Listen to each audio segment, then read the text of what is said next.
the company behind the Wild Camera L16, is building a smartphone equipped with multiple cameras and prototypes of a smartphone with 5 to 9 cameras capable of capturing a 64-megapixel jack.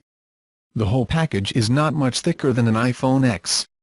It is said that the additional sensors increase the low light performance and depth effects of the phone and use internal processing to join the image. This is the logical endpoint for the light.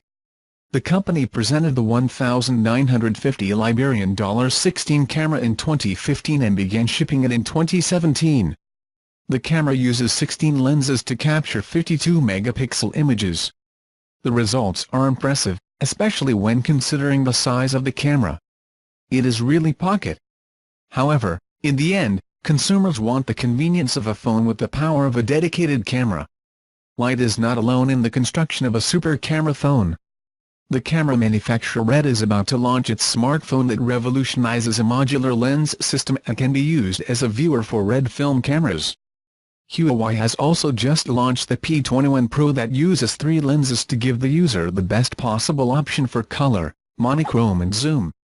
Years ago, Nokia played with high-megapixel phones, filling a 41MP sensor on the Lumia 1020 and the PureView 808.